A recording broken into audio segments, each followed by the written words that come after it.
Yes. Awesome. So send me a link.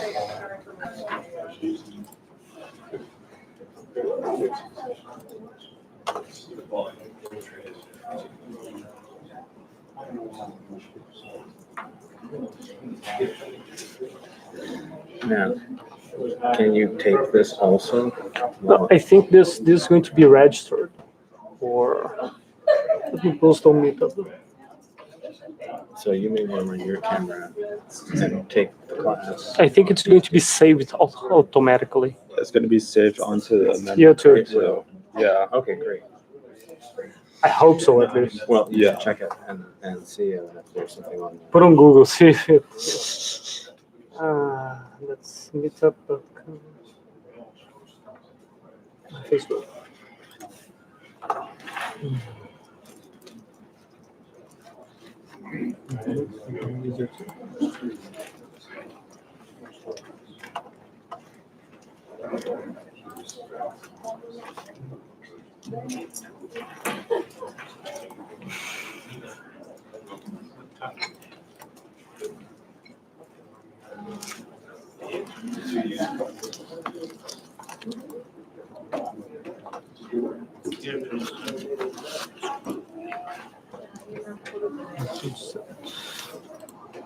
Okay.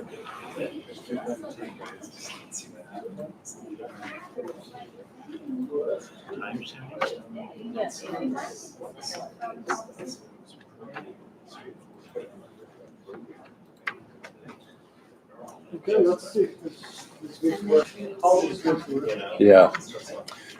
Could you be Canisius? Could you do me a favor and like stand next to the billboard so I can test that people can see you? Just zoom.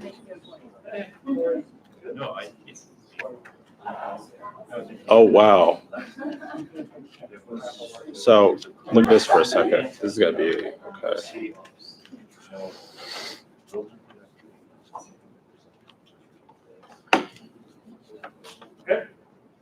Yeah. We're good. I'm trying a different thing today.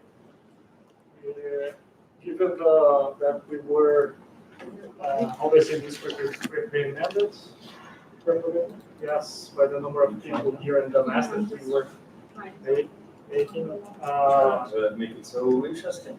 Well, that's the Today we're going to talk about ancient philosophy. I would like to watch it. But we are testing this YouTube live. That's it. We're supposed to, it's going to take, I don't know, more time. Usually I give 10 more minutes. So. Okay.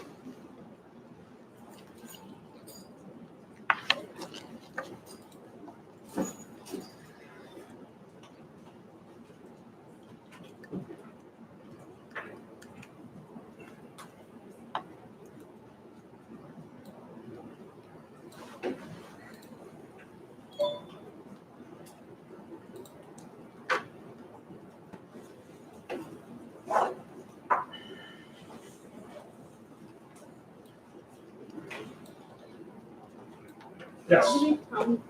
Where is the code for the next class?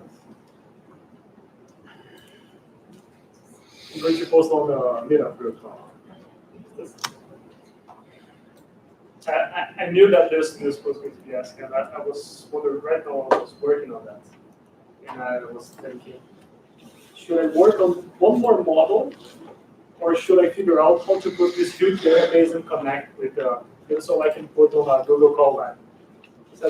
Let's do the Google Colab. But I'm going to give you some interesting references. Just set it up here. Then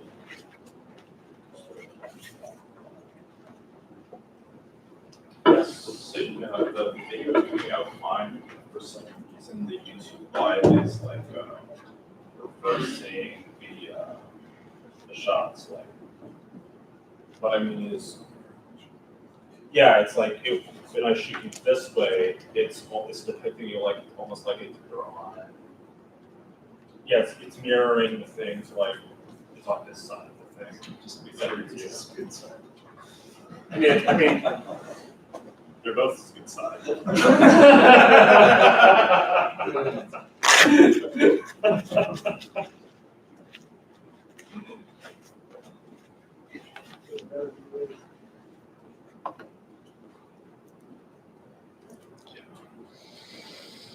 Let me see here.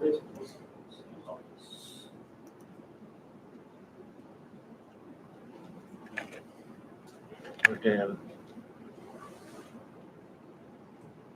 Okay, so now it's on the correct side on the YouTube thing. No, even on the YouTube, probably it's the right side. Yeah. So it's fine, yeah. Okay. It's So just weird. It's just doing something weird on this one. That's me. No, I just put it here on the Okay. It is, Echo is bad. Yes. I was waiting to see if it's working or not. It seems to be working. Okay. Just Yeah. microphone I gave you.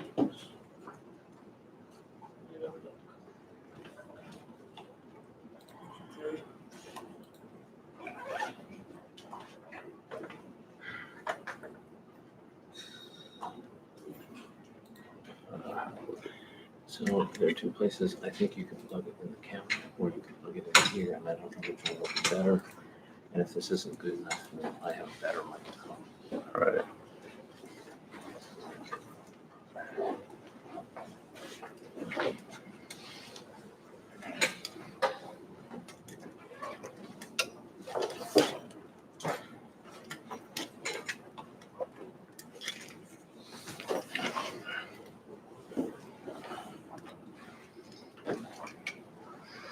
Okay, so here, I don't see the. Oh, is that it?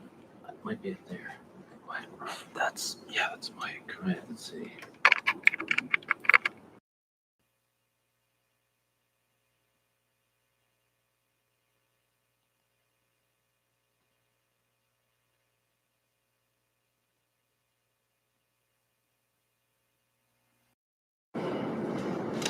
You might have to set something on the camera, but it has to be in this one. Yeah.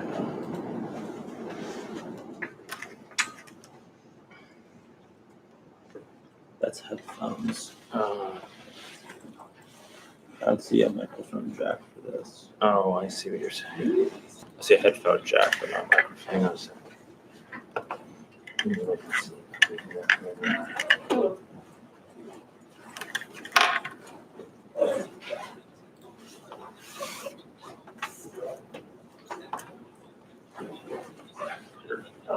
I'll go with. Go ahead and plug it in the jack. Plug it into the jack Yeah, if there's only one jack, just plug it into the jack. of the computer. Yes. Or actually, you can try and plug it into the camera. Let me try something.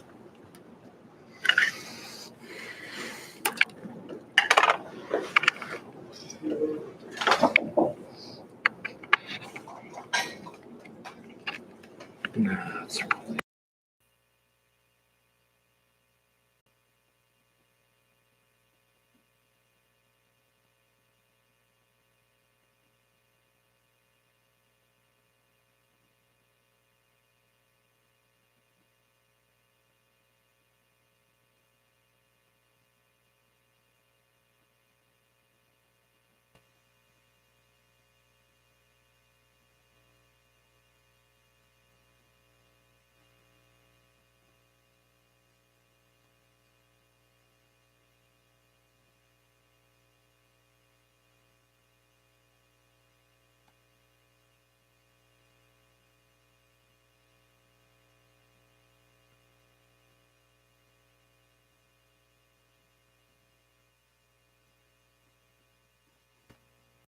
The downside is that starting from this next class, probably we're going to have an empty class. Everybody's going to be home. So I'm not going to take questions. Everybody else. Let's see. What else? Let's start 6:15. Yeah, it's picking up now. Test. 7 more minutes. All right, play with this. Yeah. How far will it go?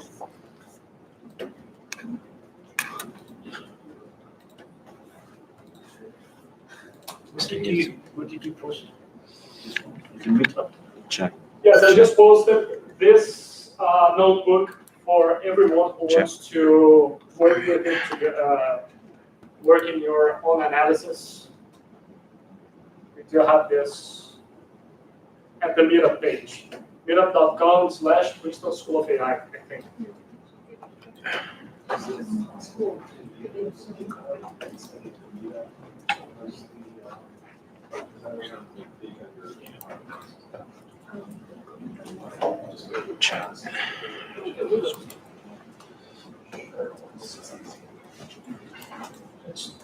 Check. Check.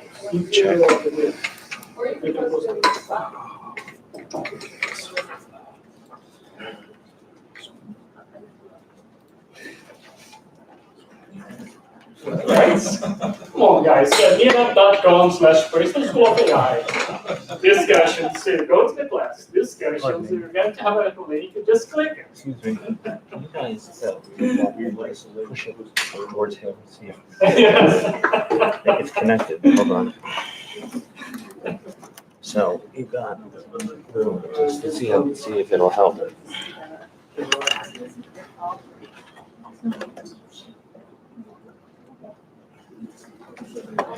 I don't know if it'll. No, it's not going to mention. You just leave it there. Let's Yeah, I was gonna see say. how this goes. Yeah, just put it right in the front. Yeah. We're a guest. We're trying to get different things. Otherwise, we're going to get expelled. Oh. Or promoted.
Grab some more quickly. Do you want to hear what the live feed sounds like when you're doing it? Just one side. Yeah. All right. Say, live. I can hear you talking. We're gonna have to. The microphone's up there. Yeah, but I can hear it though. Like What you just said. So, Sorry. okay. Try something like and do it again.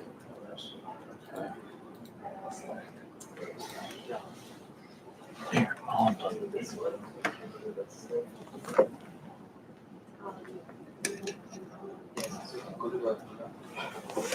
Evan, can you hear me now? Okay, guys, so let's. No, can't hear you. Yes, I Let's can. start copying this notebook. So because I'm going to ask you to run a few. Which is better? Few examples and see what comes up. And okay, but how do you do this? Just come here, click File, save a copy in Drive, and then this is going to ask you to log in your Gmail account. So you log in your Gmail account, and It's better. this is going to be your copy, and you can alter, you can add it, you can do a bunch of things. And actually, you're going to have this for yourself. Whenever you need this document as a reference, you're going to have your own version. And of course, this one, yes, I'm going to post on GitHub. I'm going to do that after class because you can have access to the original anytime you want. Yes, please. When you save a copy in Drive, it seems like it's not also bringing over the data file. Is there like how do you Which data file? the household power consumption.txt? That's already Is there a way for us No, to- yes. No, there's no problem. There's no problem. I did a huge job cleaning this up. And the database is pretty big, actually. Just a second, let me see if someone has traits here. Very good. Yeah, so this database is not huge, but it's 2 million something rows. So it's pretty heavy to use this in your own computer. It works, just it takes a while. And I did that. I started. So let me go down a little bit. Talking about the data set. So what are we going to do today is to assess, to try to merge IoT with deep learning, which of course is one of the new things that you actually should have this in your hand. You should have this in your toolbox. Well, this data set, it is in a place near France from 2006, December 2006 until November 2010. I think that actually, yes, so it's December 16, 2006 until December 11, 2010. Change that. And we have data by the minute. So each minute, it receives an information of a bunch of sensors in a house, in a household.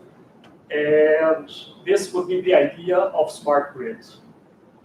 So nowadays, how it works, you have the meter, the electrical meter in your house, and basically there's just an assessment of all the energy that you consume. There's a thing called smart meters that actually starts to understand differences between if the energy is going to the kitchen, if it's going to the laundry room, and you have actually smarter sensors that also grabs the other direction flow. Meaning, if you do have solar panels, you're going to be providing energy to the grid, not only consuming. So this is an ongoing research. They have a lot of things going on in the entire world, trying to capture this and how actually the economy is going to be based. So imagine that you are a company that distributes energy. What do? You buy energy from a power plant, and you're going to charge a fee from your consumers. So that's the electrical bill that we pay. But actually now we are buying solar panels or wind power, etc., putting this in our homes, and we don't depend on that. And actually the surplus goes back to the grid. This means that maybe the business of those electrical distribution companies is going down. So how the energy, and you can imagine, of course, energy is a huge field. So how is this market going to behave in the next 10, 20, 50 years? 50 years is going to be completely different. 10 years is going to be very different. So this here is something that is being researched nowadays, and that's why I like this data set a lot. Questions so far? Comments? Okay. So how we're going to structure this?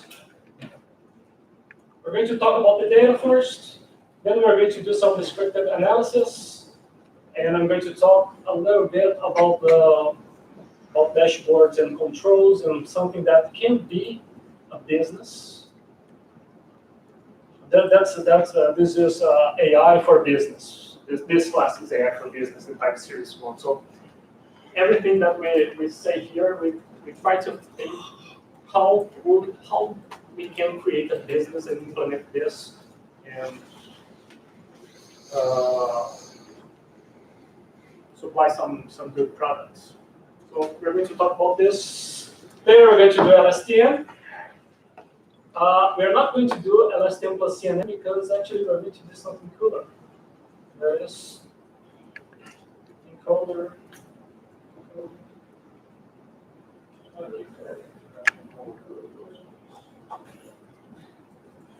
Right. And that's a technical story here. Okay, the data. So as I was saying, we do have the data from 2006 to 2010 in a place near Paris. That's one household. The frequency is minutes. So every single minute you have information entering the database. And what do we get from there? The date, the time, global active power. So it's a kilowatt of the active power that is being demanded. Global reactive power. We are not going to enter this. We're not going to use those two. But actually, reactive is. I'm an economist. I'm not an electrical engineer. But basically, you have the frequency, and the frequency because we are doing this is alternates current. So whenever you're doing that, the current alternates. You have a zero, you have a negative phase, you have zero, you have a positive phase, those alternating. And within this, you have this potential power, reactive power, that is a residual whenever the frequency is not perfect. But we're not going to use that. Voltage, also average voltage by minute, global intensity. This is the interesting thing, at least for me. Submetering 1, submetering 2, and submetering 3. Now, the first one, it corresponds to a kitchen, dishwasher, oven, and microwave. So it's the energy demanded by those mainly those three equipments. Submetering 2, we are going to have laundry, fridge, and light. Change that. And 3, we're going to have water heater and air conditioner. Now, beforehand, we are looking into this business. We are an electrical distribution company. Let's think about your electrical distribution company. What kind of information, what kind of priors do we have regarding submetering 1? So we do have data entering each single minute. And this data for submetering 1 is related to dishwasher, oven, and microwave. We do have data all the 24 hours by the minute, actually. How do you think, when is going to be the peak of this demand, of the demand? What do you think? Mealtime, right? And regarding weekday and weekends, business weekdays and weekends. What? Weekend? Weekends. Second thing, now, you can imagine that you have a bread and you do have everybody have lunch at the same time, more or less at the same time. Everybody has dinner, more or less at the same time.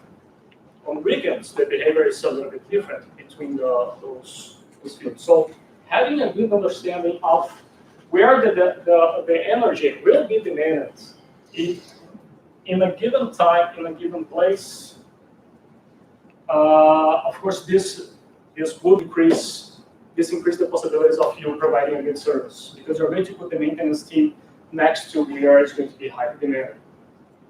Now, I said next to where is going to be highly demanded. This means that we're going to predict, right? So those are easy questions, but actually, the company, we are a company. We buy energy and we sell energy. How do I store energy? It's pretty complicated, you know that. So I have to have a pretty accurate measurement of how much energy is going to be demanded in every single time. So I can make an offer to my product, buy cheap, sell more expensive, and make money from it. So we do have that. Now let's see, submitting to laundry, washing machines, dryer, and refrigerator, and light. I don't know what is this, the last one. Let me double check it. The behavior of this, what do you think? When people use this? Weekends. Refrigerator is on all the time. It's not going to change much. Although it's probably is a high, it demands a lot of energy. And the third one, water heater / air conditioner. Now we do, we're going to see the third one. We're going to see what? Seasonality, season variation. It's going to be very well defined. Do you think that we're going to see some seasonal variation regarding dishwasher, microwave? Why not? I would say that, yeah, a little bit. Maybe I would say a little bit. You don't eat out that much during the winter, right? At Christmas, it's fine. All right, so that's the database. Now, what I did here, yes, we do have here some material that I based this presentation on. This here, guys, this website is very good. But here, this is a very important reference for everyone who does machine learning. This guy is great. He's very good. Jason Browning. And he has a bunch of different tutorials, but he has basic stuff, but also he has some very advanced things. It's very good. So he has a tutorial on this, what I'm going to present here. And actually he goes a little bit further. He didn't clean the data like I did, but the models are the same, and actually he does have one using CNN. So that's why I prefer to use the present encoder, and if you want the CNN, you just go there and use that. Well, of course, that we do have regarding coding. This one is very good. Coding for LSTM. And all right, so okay, the database that wasn't available because this this is in my computer, and that's the original database that you're going to find in, where's the, it's a, oh yes, here. So you come here, you're going to have the original database, and I made some modifications, and one of those modifications to 5 hours and a half. And I saved the output, and what you have here, you're going to have access to my Amazon S3 bucket, and you're just going to read the data from there, the clean version there. But that basically what I did was set up. I just put this here so you can see what I did. Okay, that's the data.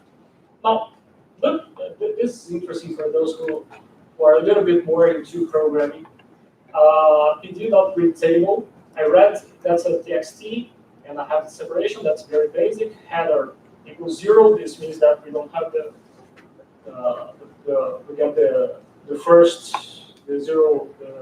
line. Now this here is parse dates and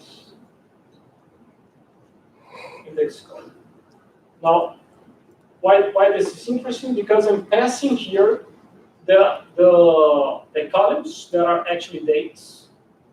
I don't have to redo that after. Oh, I read the data and then I change the columns that are dates, daytime to PD to daytime.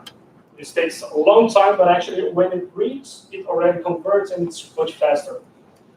And I'm putting the daytime into the index or the row names, their daytime. All right. Now we do have here the information. Everything is on is a number, but we do have a lot of missing values. So getting the correct date. Okay. Every time that I get a database, it is supposed to be between December 2006 until December 2011 by the minute, right? It claims that this is the pattern, but actually I cannot trust that. There's a huge chance that there are a bunch of rows missing. And that's very important. Sensor data. Sensors are very fragile things. They break a lot. You do have information, but actually you do have to have some, if you are going to implement some sensor-related business or solution, you need to be reading this data and have some flags whenever you see a different behavior. So if the information stops coming, start coming MA or simply stop coming, the sensor is broken. And then you have to go there to fix it.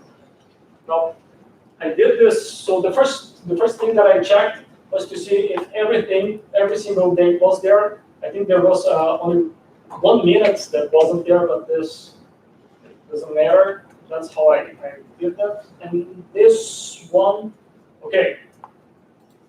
Also, whenever you get a database, we never enter into this discussion because we always handle very good data.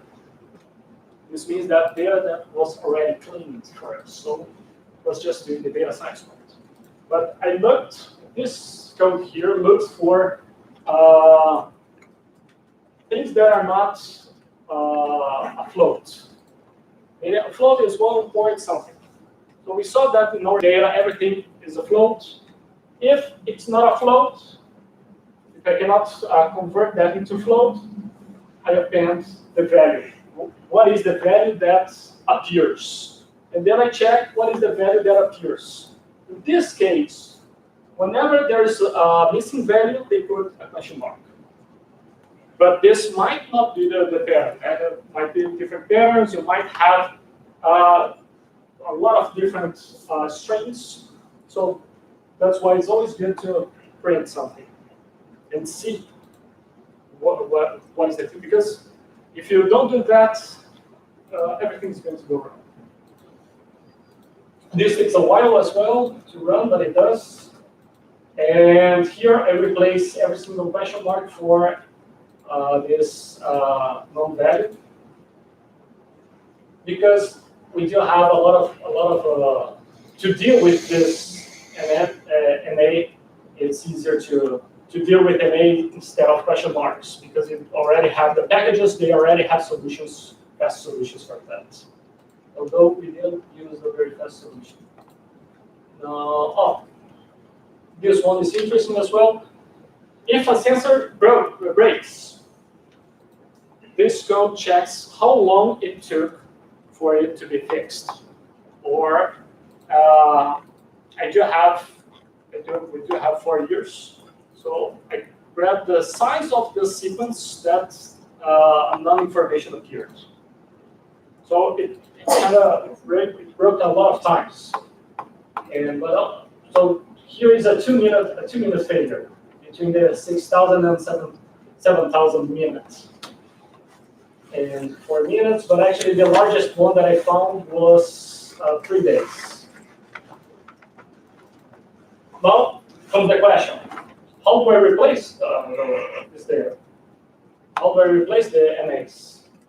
What I did here was to grab the information from previous week. The exact minute from previous week, you replace the NA for that information. Why? Yes. I mean, this is a big question in terms of like how do you deal with missing data. I'm sure it can take a whole topic on that, but maybe at some point at the end, you can talk about the positives and negatives of that. Because if you grab Christmas, like we're a week after Christmas and we're pulling Christmas data in, that's obviously very biased. It seems, I'm not very fluent with this particular topic, but there seems something wrong with this idea of just slashing in data.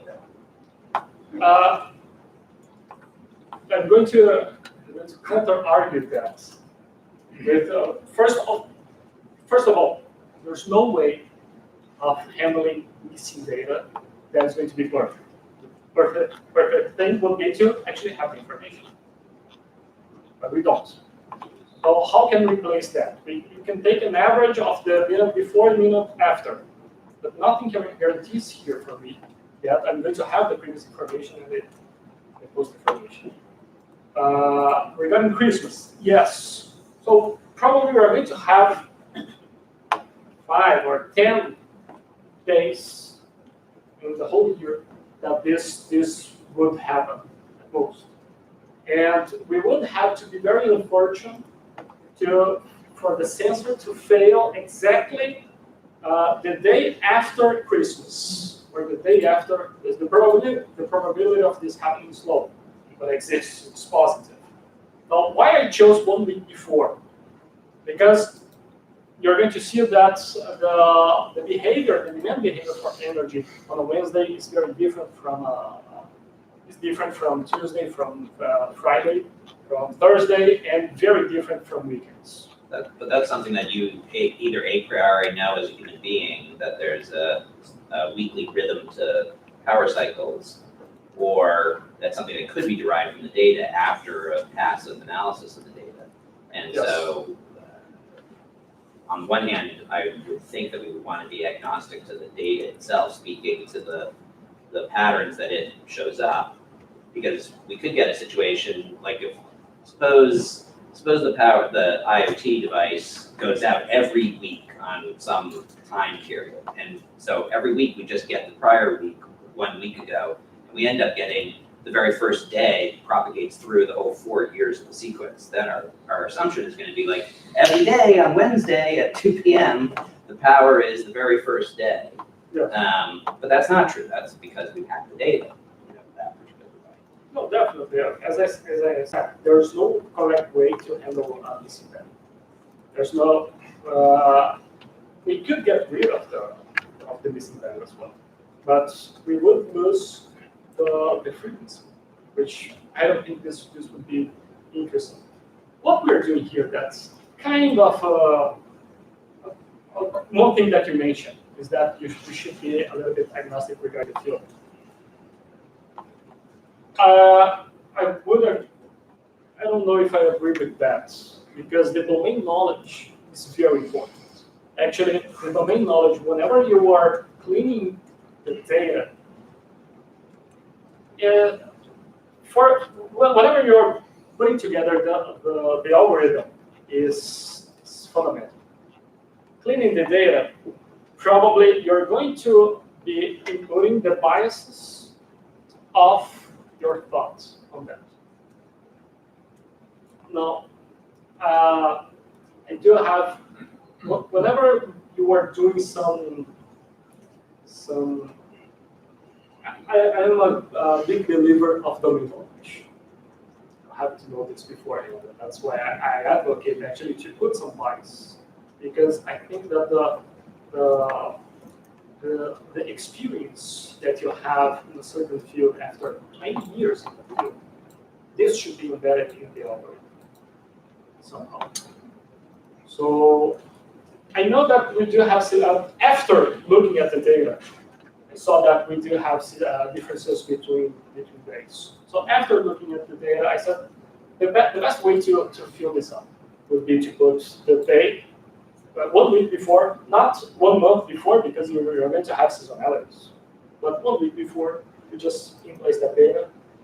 This this guy, I forgot his name. The one from the website, what he does, he grabs the data from the day before, the exact minute from the day before. So if you're in a Monday, you're going to get the Sunday data, which I don't agree. But that's another way. But is there no practice for some sort of metadata where you say this is missing data and you can tell the neural network, hey, in missing data situations, you should handle it this way, use your own prediction for what the value of these things as, in terms of instead of using it as source data, use it as derived data that comes from the model itself. You could start predicting in the beginning, and then you fill up with the neural net.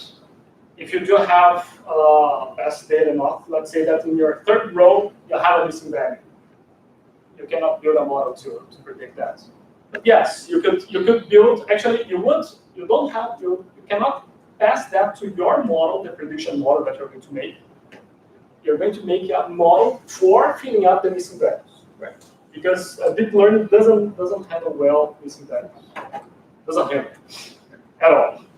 Right. So you have to figure out a way or to bad do data as another, inaccurate data or data that is mistyped. And there's related problems. No, that's but data mistype. We do have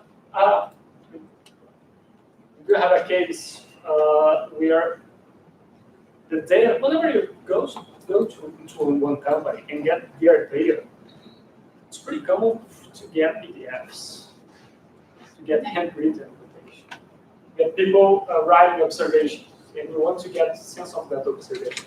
I might be a little bit off, 10 units, but I did once a consultancy that we had the problems, and when I did a unique for the problems, I had 150 something problems. But actually, the misspelling increased that a lot. Whenever we cleaned it, it was a 20, 21 problems. So people were misspelling, so good. Yes, whenever you're clean, everybody here knows that cleaning the database is 80% of your time. Sometimes it's more. A few times it's less. Only a few, if you're lucky. And yes, now cleaning the data is another thing that you need domain knowledge, because you're going to have a wide range of problems. And that's a paper, Cynthia Rudin. She was in MIT, now she's in Duke, and she did a project with Conexum, New York, to predict electrical failures. And she grabbed the whole set of failures that existed, grabbed an expert and said, look, classify this for me for a small failure, medium-sized failure, and a big failure. So that was how she cleaned that up. So that's cleaning data it's very hard to there are a lot of companies that try to build platforms that you just upload your data and they're going to do some computing. And this is very hard because every single company's data has different errors, mistakes, and it's not standard. It's not standard at all. So that was my decision. Now you do have, so this here, where's my,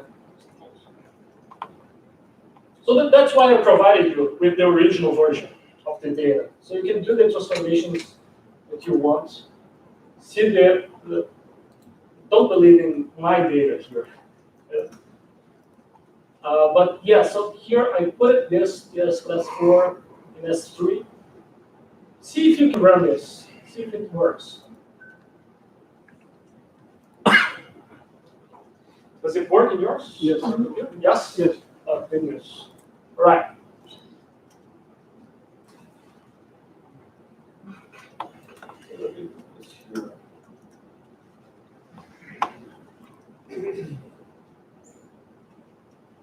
It's the same thing. Yeah. What do we do to run it? Shift enter. You click on the cell, press shift enter. Just click on the cell. You can click here to display, or press shift enter.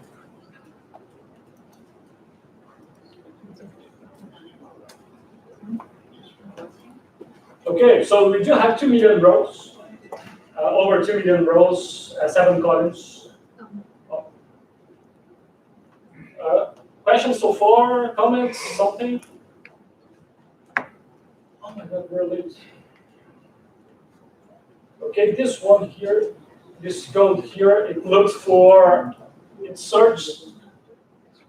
These steps that I printed, those are very important whenever you're dealing with data, to see if everything is flowing well, if what you wanted to do, in this case, what I wanted to do was to get rid of the NAs. And this code actually checks if there's an NA. So this one here, it grabs my my data frame, looks for one column, goes into the entire column, and see if there's NA. This is a true or false column. I have a bunch of those for every column, so it's a data, like my data frame of true and falses. And I sum it up. Whenever I sum a true or a false, it is going to consider true as 1 and false as 0. So if I have a 0 here, it's because it sum up the whole database, the whole true or false, and actually we just have falses. And nothing is a no value here, which is good. That's now we do have a database to start to assess. Okay, this part here it creates some columns called hour, day, month, and year, so we can do some assessment regarding the demands. Can you add week? Can you add this week? I do add week right here. Not weekday, but week. No, week 1, week 2.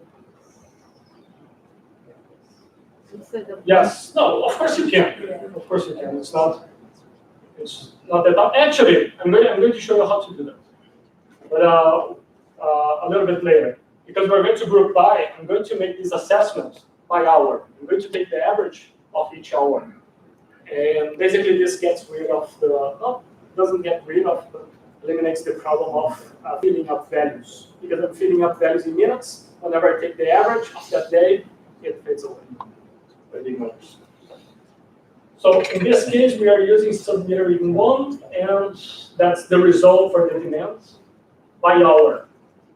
So I grabbed every single hour, took the average, and that's the result. So the demand is very low when it's midnight, the lower, the 3, 5, and then people wake up. Now you do have data, and this is whenever you reach home and drops again. We were expecting this, more or less. I would expect that this parent here would be here, and then we would have a drop while people are working, and then it would go up, but almost at the same level as the first one. I thought that this peak would be here. That would be my prior, but actually that's not what the data shows.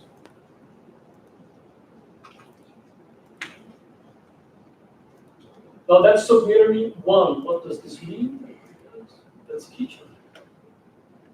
Yes, dishwasher, oven, and microwave.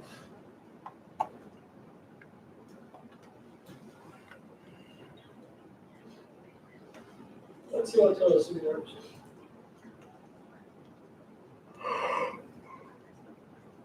Okay, much different, huh? What is submetering 2? Guys, come on. What? Laundry. Laundry. Fridge. And why?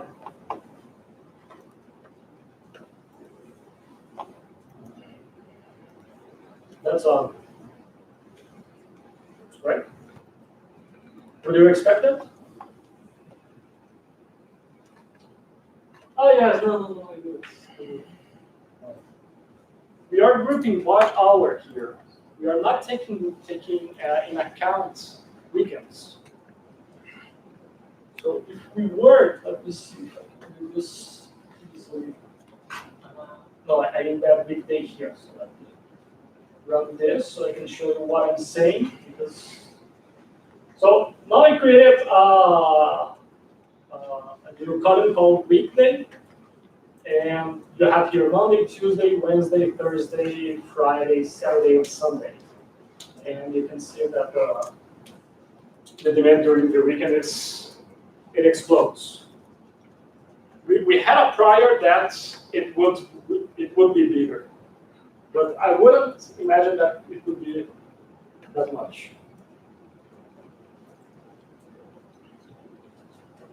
Okay.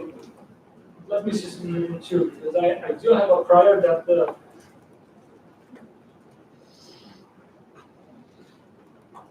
are there something to investigate? What is a Wednesday? Sunday. You think every Wednesday is going to there's something here? Let me see. So we're in 2.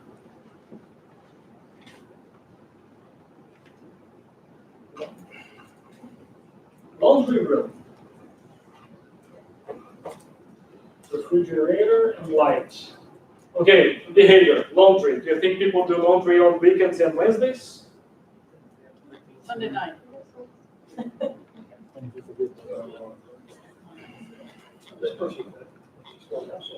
It's just one household, yes. That's a very good point. Everything that we are seeing here is a pattern from one household. It's a very good point. So they have their behavior. It's not up to us to judge them. What is that not? Okay. So laundry day. So we went to, but now here month. So I was speculating. This is regarding month. So we have here from January to December. And it's the same demand, except for July and August. Why? Yes. Okay. Now, so I built you do have access to this notebook, and of course the goal is every single thing that you would have in a time series, you can just replace the data that I put here for your data with your time series to start to make some assessments. Feel free. In what I'm providing here now, I'm going to group by month and weekday.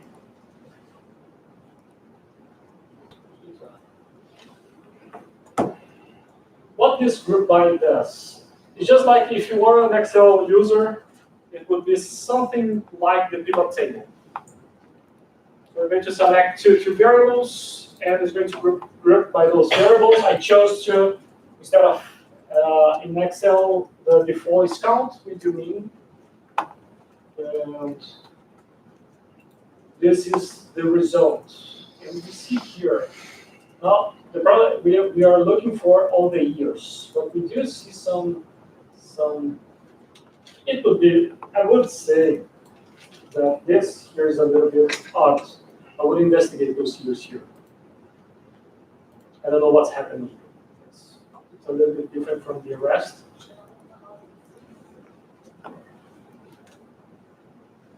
July and August, yes. That. I put this as month first and weekday. So I do have January, then February, and March, yes. So July and August. I think that way up a bit. Sorry. July and August. We do have a high variance regarding, that's interesting. So in the first months here, so January, February, we do have a high variance regarding weeks. And we don't have that much here in the end. December. Starting in May, more or less April, May until December. Why is that?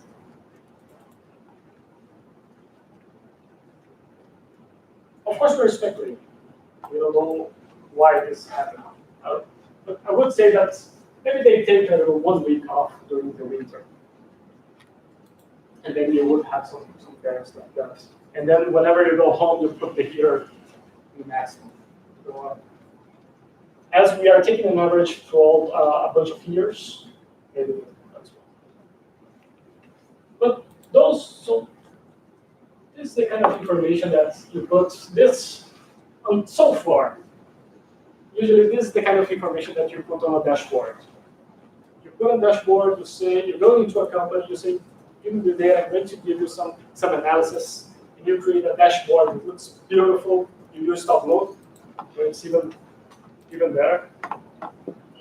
And they say, okay, this looks cool. And all of a sudden, you have a bunch of managers sitting around debating just saying what we are saying here. Oh, why does this happen? But so our goal here is to go one step further and actually create some models and very robust models to start with predictions. Comments so far, questions?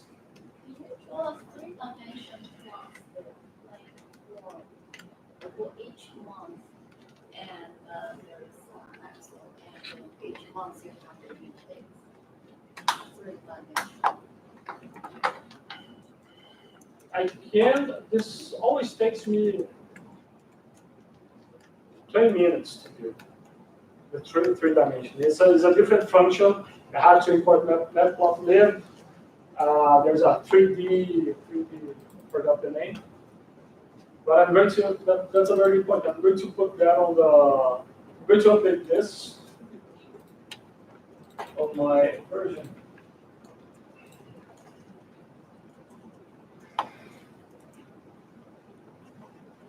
This is going to be interesting. I like the idea.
Right, so let's Google that.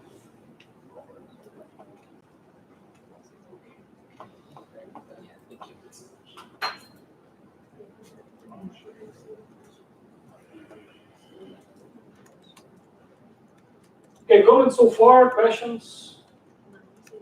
That line 30 table, can you just go over? This one, Table. final table. EF line 30. After import header. Way up.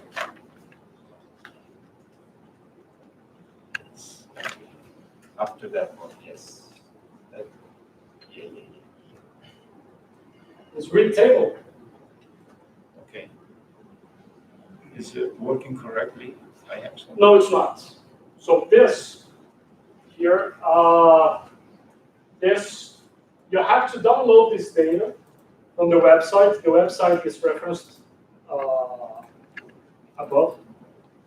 And that's the raw data. Okay.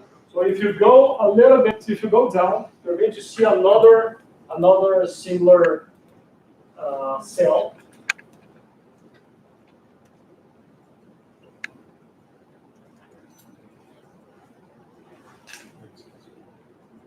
df new pd read underscore csv. This guy here. Because the raw data, I cleaned it up and I uploaded the clean version. Otherwise, it would take 6 hours to run here. So I run it before, and I just uploaded the new version, so we can work with that.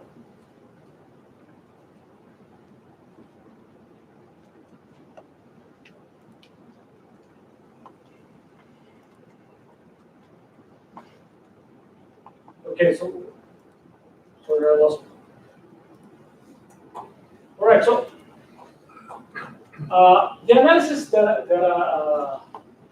I'm presenting here is for, instead of having by the minute, I don't want to predict the next minute. I don't think this would be interesting for this decision maker or to present some insights. So what I did was to group by hour. If you do this resample, you choose the timely information. That's a very important function. I didn't know about this. I always did this in a less efficient way. But actually, that's very efficient. It runs very fast. And you can just break down. We didn't have data by the minute. We have the index. That is date time. So whenever we resample, I could put here D for day. I believe that W would be week. So answering your question, how to arrange this data for weekly information. If I put W there, we're going to have weekly information, and so on. So that's, well, to be very honest, that's the part that I most enjoyed here. Because usually the code that I used to run to do that took a long time. It is very fast. Just take the mean, yes. So I did I was looking, well, again, I'm not an electrical engineer. So that's an important thing to have in mind. Here, in the case of this data, I do have the information that the sensors provide. They are non-cumulative information. So let's say voltage. If I were to add it up, this would explode and it wouldn't make sense, the demand for voltage. Actually, what I would like is to have an understanding of the voltage that happens within that hour. The one way that we could build this, instead of having, and you're going to like this propagation market, instead of having the average that I did, we could have standard deviation. So we would have in 1 hour, what would be the variance of the voltage in that house. So, but this would be to answer different questions. And maybe this would be even more interesting to use this standard deviation. Because if we want to predict, we're going to predict the demand for energy in the next 24 hours. But if we would like to predict failures, probably the variance would be more important.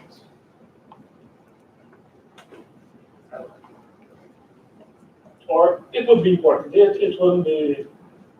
But yeah, so that's why. So every single information here is we're going to take an average.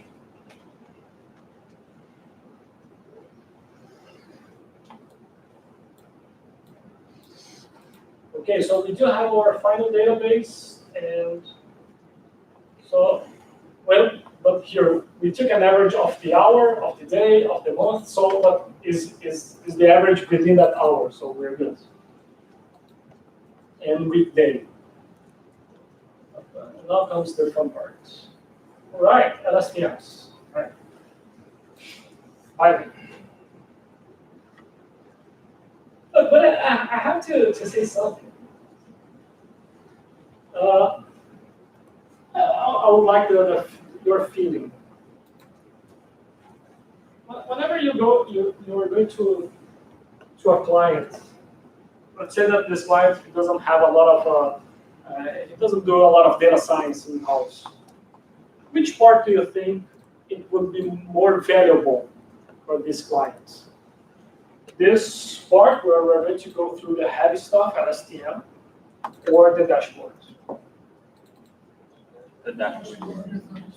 You won't care how you pass. We don't care. Of course, we do need very good to make good prediction, but actually, and that I'm saying this just because this is AI for business. I wouldn't say that on the business class, but it's the dashboard. If we have this part, but building this and building that part, no, the cleaning part is there, but the descriptive analysis that we did, a very simple descriptive analysis that we did, was pretty fast. This part here took me a good amount of time, some hours. But actually, for the client, what they want is the dashboard. That information. If we're going to do this, we do need a very good visualization. And to be very honest, now, of course, I'm saying that to the average company. Now, whenever you are in a company that they already do data science, now we're going to use this. Because they are going to compare the result of your model, your predictions, with their predictions. And who's better? But yes, I would like to make this. My master's advisor, he was a very good statistician in Brazil, famous. And he used to say to me, I was doing this master's and I want to get econometrics with a bunch of different models, and he used to say that sometimes people just, how do I say this, diminish the true value of a good descriptive analysis. Usually all the answers, 90% of the answers that you are, or the questions that you have are going to be embedded in a very good descriptive analysis. Of course, we would have to go back there, grab the means, get the variance, get the deviation from the means, and start to draw some knowledge. And maybe this would be an interesting class to have. But let's move on. LSTM. Yes, please. So in the real world, it's always the descriptive, then the primitive, and then the predictive component. So you look at the data, you describe something, and then you look at the problems, you predict something. The last is the prediction. Before that, you have to prevent, you have to describe something for that. And that's how thing grows. You have to be confident on your data to predict. Yes. Usually the flow is you grab the data, you do the first analysis, you go back, you make the presentation of the description. But of course, as you don't have the domain knowledge, you do this, you go back and you see, look, I found those patterns. What does this mean? And then the guy is going to say, look, no, this means, let's say, a marketing. All of a sudden, you have an SKU that is off the chart. Outliers. No, one outlier said, look, what happened here? They're like, oh, that was a marketing strategy. That was a very good one, and it should be. And I said, Have you done that again? No, you didn't. Lot of scholars. So, yes. So you do have. You go back. He's going to provide you. He's going to provide you with information. I never draw this. I never draw this before. Let me draw this. Does someone have a marker? Oh, thank you very much. Always helping you. Who here has heard about the CRISP-DM, cross-industry standardized process? Something like that. And agile methods. Okay. So CRISP-DM is, you have agile, and that doesn't mean that you need to discard the CRISP-DM. It's a circle where probably I'm not going to remember everything, but you're going to have data,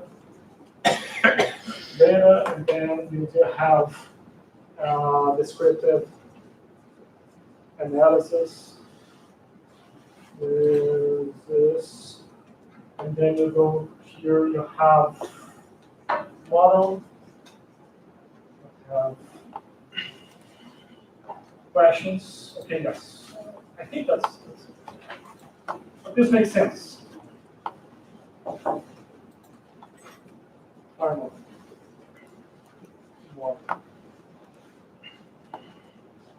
So the CRISP-DM is a methodology. Everybody was doing data science, and everybody was doing in some way. And there was a bunch of guys who got together. They had this organization in London, and they had this methodology. They said, look, let's put a standard on the way that you're going to do a data science analysis. And it's pretty fair, actually. You do have a question that you want to answer. You grab the data, you do your first descriptive analysis. You generate your first model. This is going to be terrible. And actually, you go back to the data, because whenever you start to work with the data, you're going to raise new questions. And you're going to need more data to answer those questions. So you enter into a company, you say, look, let's do a prediction of failure. Let's do a failure prediction. It's okay, give me the data of the historical failures, and give me the components that exist there that failed. And you start to work out doing some assessments. All of a sudden you realize that, okay, well, why does this failure happen? Is it related to the usage? How much consumers are using that equipment? And you go back and say, but do you have the data of the consumers? And that's the second route here. This exit only happens after 4 or 5 iterations. Every time that you go there, that's what happens in practice. Every time that you assess something, you're going to realize that you need more data to answer other questions that are important. And it only grows, until one day that you have a good model and you say, look, your final model, or you are out of time and you just say, okay, that's the model. Yes. Could you explain what you mean by dashboarding? Is it just the descriptive part, or no. Dashboard is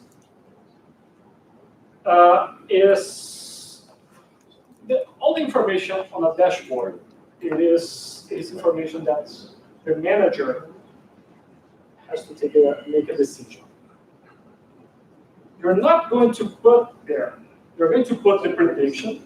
Usually in a dashboard, you're going to have how something is behaving, and you're going to put your predictions. You're not going to put anything related to this, just the output.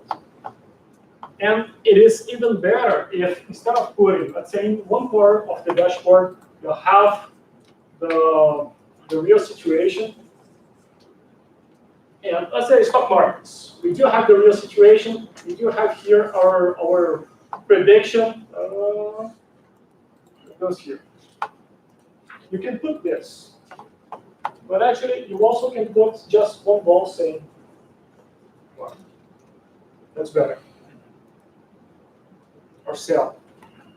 So you do have your prediction, and maybe you put here the number of your prediction, and you put here what is the price now. That's much better. Very clean, very direct. The manager just goes there, wakes up in the morning, grabs his app, and he looks say, bye. That's good. So that's how to create a dashboard. We do have specialists in our in-house. Just kidding. But I'm not. But everything that you put there, it has to be something that is going to make the guy is going to make a decision. If he clicks here, then they're going to pop up this. But actually, this is what should appear. Only decision-making information, very quick, very fast. Joe, what do you think? D3. Oh, by the way, so just, yes, please. I think probably you want to say it's a visualization, because you're going to create chart, 2-dimension or 3-dimension, along with the data, or along with the result from the code that's generated. So I think the first part, usually we call it a visualization. So easy for everybody to understand the chart and the trend in all of it. So I don't know, that's what I think you want to try. That's a very good point. I would argue that we do have two things. One is whenever we are developing the models or the data. What time is it? Okay, I do have time. Whenever we are developing those, we are going to present those charts. We're going to present the descriptive analysis. So, because you have to tell a story. You have to tell a story. That's what consultants do. They tell a story. You do have your priors, you do have a hypothesis, you're going to discuss about those, but after that, it's all about stories. Storytelling. A good data scientist is a good storyteller. I like to say that you need 3 people in a data science consultancy. You need the back end, the engineering, 2, the data scientist, and 3, the guy who's going to provide the visualization, but mainly the storytelling, because that's what sells. What we're doing here doesn't sell. It's good. It's very good. We do need to do that. And actually, I was just looking at the wages for data scientists this year. It's the median for not entry level, but until 5 years in the field is 150K, the median. Pretty good. For a senior, 250. So yes, we do need to understand this, of course. But actually for the client is the storytelling. But after that, we're going to implement the solution itself. If we just give them models and those analysis, this will fade away in time within the company. Why? Because we haven't changed the processes and the protocols inside the company. I'm going to give you an example. If we do have a prediction model, let's say that I go there, it's a real example. I go there, electrical company, I make the predictions of failures of electrical grids. And I do have a model that has 80% of accuracy, and what they do in their daily basis is 33%. And I say, guys, look, here's the storytelling. You do have a huge electrical grid. We did this, and we had this prediction model. It's great, and everybody was saying, oh my God, that's fantastic. Here it is. Thank you very much. Get your money. Go home. If you do this, it's not going to be worth the investment that they made because you haven't changed. Actually, the guy is going to go there and change the equipment. He cannot. It's not that he cannot read it. He doesn't care for what was developed. But now, if there's a dashboard saying transformer, and CT 1705 in red, not in green, very clear. Yes, and then you have a bunch of those. Have a bunch of those with a ranking. Now we are into something. But let me just. Okay, I don't know why I entered to do that. We have to go to LSTM. Okay, that's the last thing. Then we go back. Okay, just a sec. Let me get here to show you what you're trying. What I'm saying.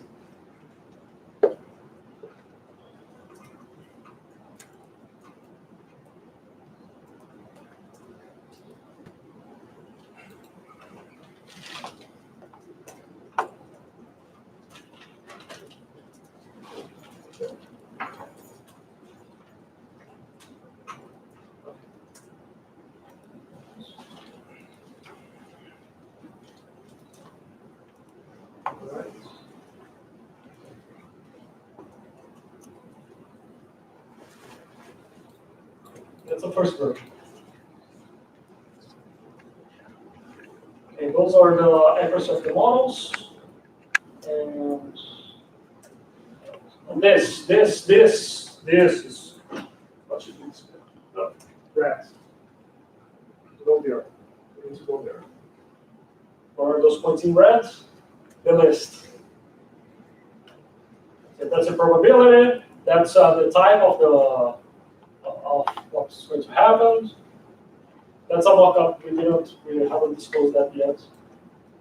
And everyone here knows a lot about these problems.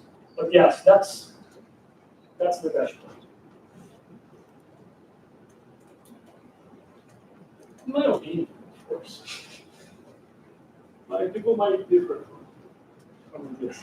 Question, comments? Yes, please. Another thing is this, dashboard or the visualization is very important prior to building the model because you want to find a pattern.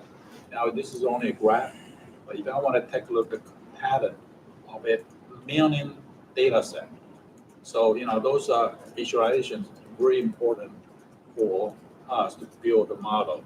You want to find something from those analysis. This is like a data analytics kind of thing. So. Yes, that's true.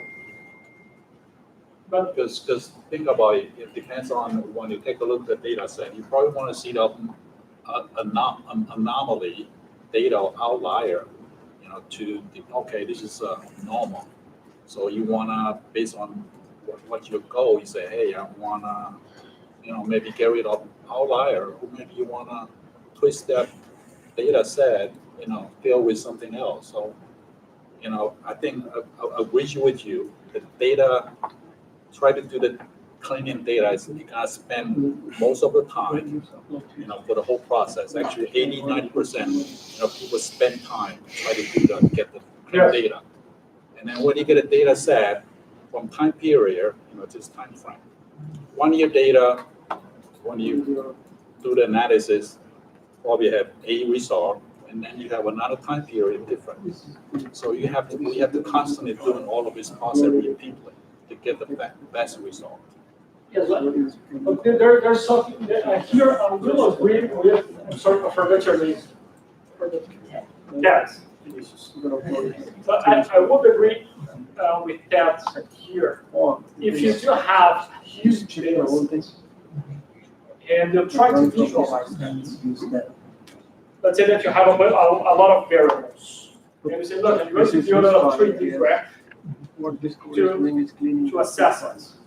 Maybe you're going to select the 3 variables that are going to have some correlation. And then you're going to say, well, look, there's a correlation here, there's a pattern, that's the pattern.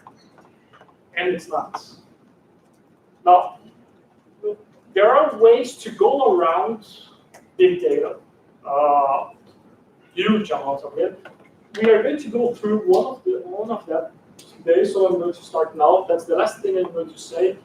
Usually what people do is something called PCA, principal component analysis, that basically you're going to shrink your data without losing information into a few columns. There's a way to, it's pretty straightforward to do this and to know how much information you're grabbing But sometimes people do this, they do the visualization, but actually the information is very low. We've shown here already some word clouds that you can see the vector. You remember those word clouds? That 3D that you can spin and then you put one name, one word, and the vector is this. Those word clouds are terrible. In the corner here, I don't remember the link from those word clouds, but in the corner it says here the amount of information, the amount of variance. Information, variance and information is represented. So the amount of variance, 8%. 8% of all the information in the database is being displayed there. And you're saying, look, this word is next to this word. Yeah. They might not. There's a very good chance that they are not next to each other. They are in 3 dimensions. But remember that words we do with 300 dimensions. 200 something or 300, depending on the working map. So you do have to be very careful. Okay, LSTM. Let's do this on the right. We're not going to be able to finish. Right.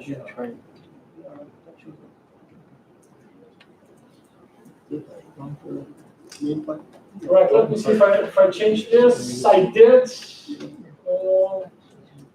Maybe the second part here is not accurate, but basically what I'm doing here is predicting the next 24 hours. So I do have a sequence that I chose to be, so 1 week. I chose 1 week of hourly information, and I'm going to predict the next 24 hours. That's what I'm doing.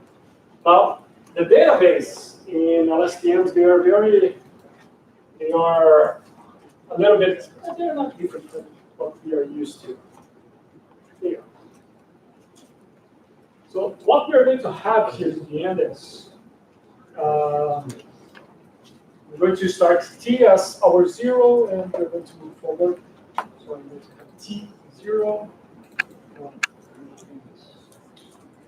1, and T 24, 168, and then I have a Y that's going to be also series T169, and then 190.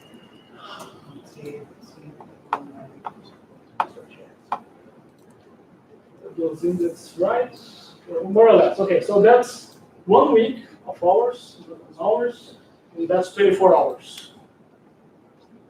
And I'm going to have this now. I'm going to have T1, T169, T170, T194, and so on. Does that make sense? So I do have, let's go back.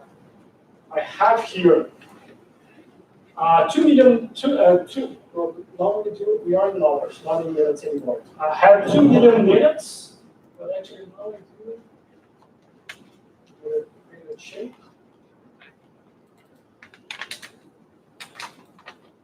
If you don't have a complete sequence, do you drop the last one? Say you start from the beginning and then, you know what I mean? It's not divisible.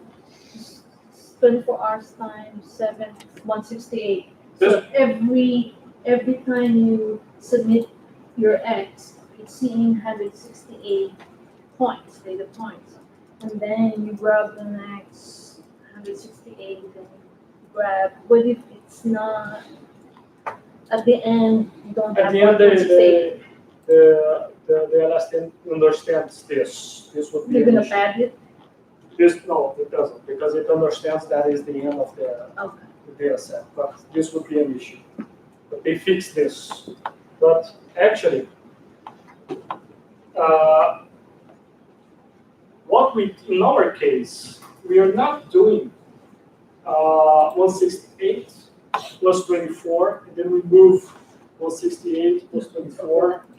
We don't do that. We just move 1 hour and 1 hour. If I'm not mistaken, all of the resources that I showed you, the guy does this for a week, and he grabs 1 week, predicts the other week, and then he moves everything instead of going daily. I go daily. I go hourly in this case. Shift by 1 hour. Yes. So I have here 34,000. Sorry. Cents. Yes, I shift by hour.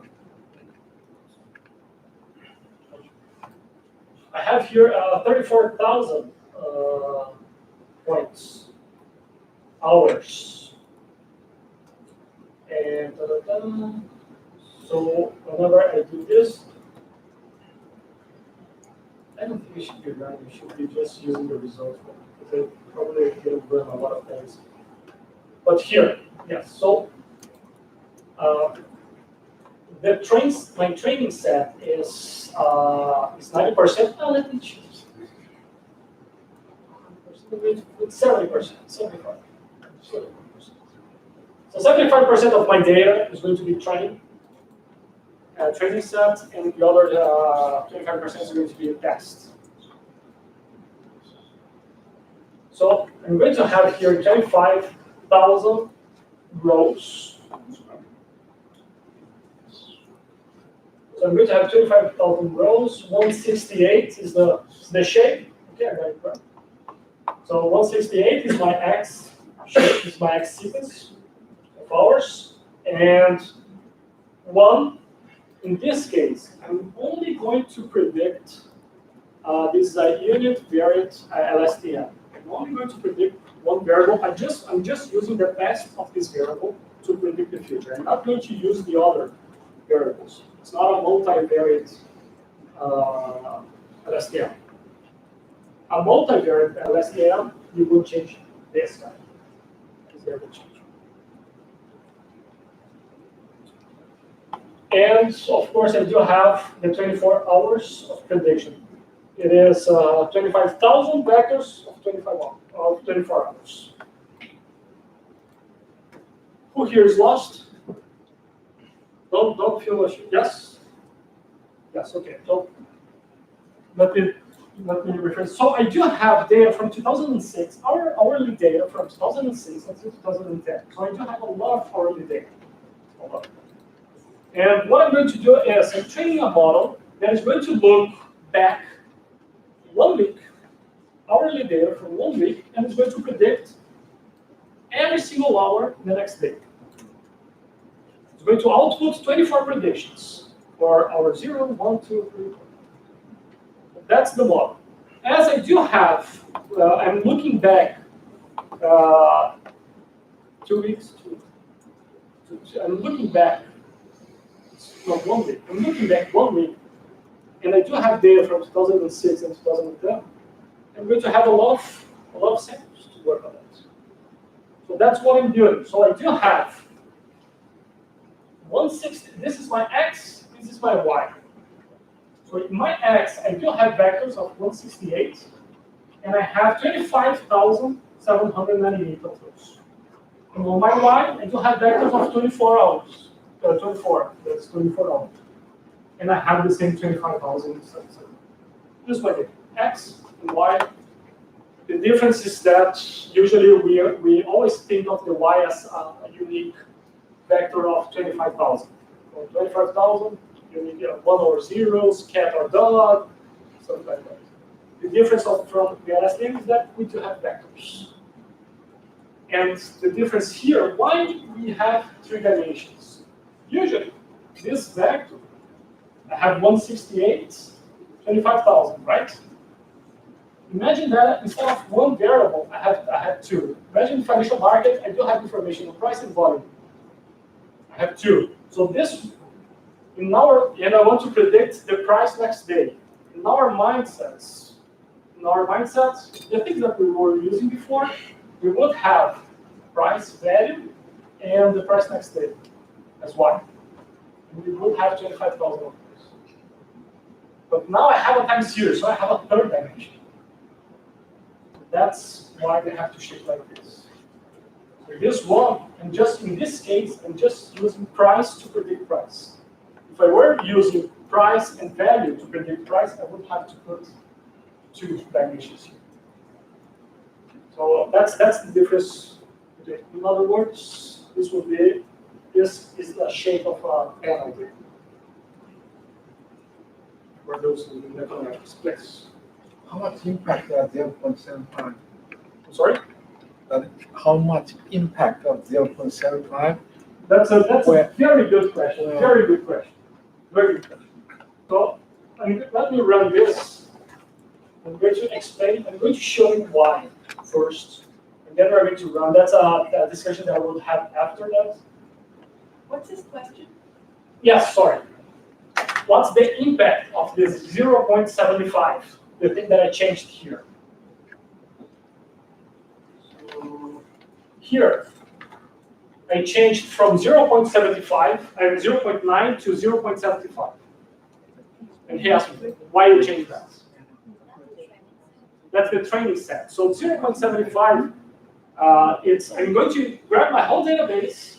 I'm going to take 75% of my database to use as training set to teach my model. And then I'm going to use the other 25% to make a prediction. Why I did that? I'm going to go over. We're going to run the model. Don't worry, we're going to go there. But that's the reason. I got a result on the training set. My loss was 13.04. 13.04. This is kilowatts. This is kilowatts. Watts. I think it's watts or kilowatts. That's the mean square error. This means that our error, we have a prediction, and our mean error is 13, which is pretty good. But when I put this to evaluate the model on my test database, it was better. Usually what happens is you train your model on your training set, it gets everything, and the model is it might be overtrained, it might overfit, and usually you get better results on the training set. Whenever you go to a database that you haven't seen the test database, you would perform worse. That's what you would expect. And I got a different result here. So I saw you had that shuffle commented out above. Is that because it just doesn't make sense to shuffle LSTM data that's linear and stuff? Yeah. But let's good to go back there. So when I saw this, I got up, went to grab a coffee to think about this result, because that's not usual at all. And I'm pretty glad that this appeared, because we can go through here what happened. And one of the possibilities I was thinking was maybe the training set data, as we are doing sequence, the more recent data, they are more well-behaved. We don't have a lot of variance. So the recent data, the better is more easy to grab. And the training set, as we do have a lot of, I'm using 90% of training set, and that's why I changed now. So answering your question, that's why I changed now. Because as I was using 90% of my data as training sets, maybe I was getting a lot of complicated things, and the model was trying to grab everything. But of course, as it was too complicated, it has this result. Maybe that's the reason. Does it do it sequentially when you do your? Yes, I'm using it. It doesn't randomize where it's grabbing data from, it's just saying, Yes. taking the first 75% of it. Yes, yes, yes. So that's why I changed to 0.75. No, so but just go back to this point. He said that, look, there's a comment here. When you are building the data, these shapes, you call it this np.random shuffle.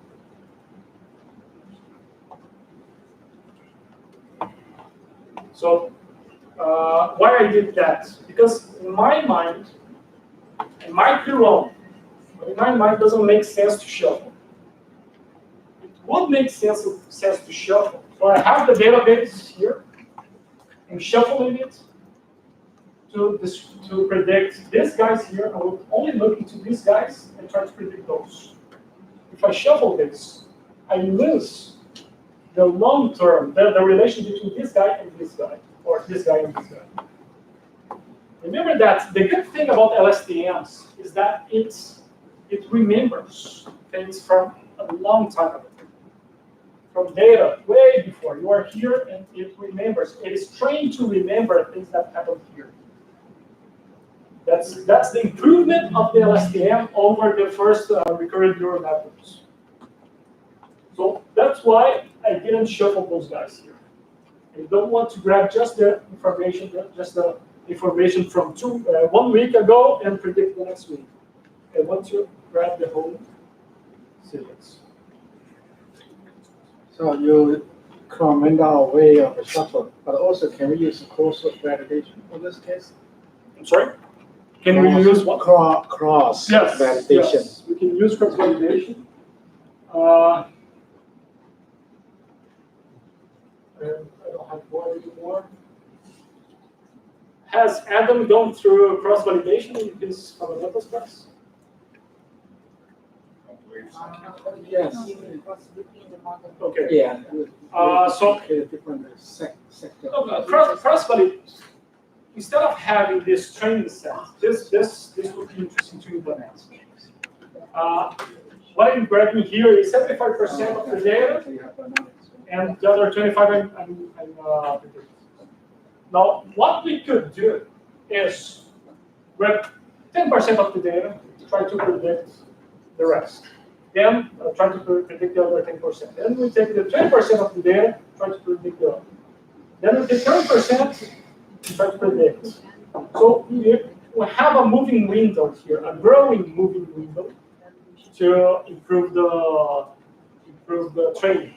Cross-validation would be, I divide my data, let's say, into 10 chunks. I leave aside one of those chunks, train on the other 9, and predict on the 10th. And I obviously convolve. I go through every single chunk, leaving aside, training on the rest, and the like.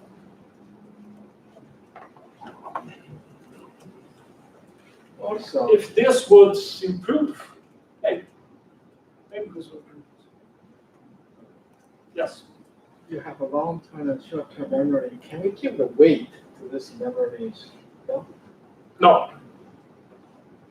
The whole point of the, well, you can, but actually you would be worse if you do that. Why? Because the weights are actually the things that you're training. So what is the deep learning? You're going to put a framework and you have some weights that are going to be trained. Actually, those weights are what differentiates model from model. So if we put by hand a weight, basically you're going to be at most as good, because the deep learning algorithm is going to go through your solution and is going to see if the solution is the best one. If it's not, he's going to go to another one. If the solution that you suggested is the best one, he's going to stick with that.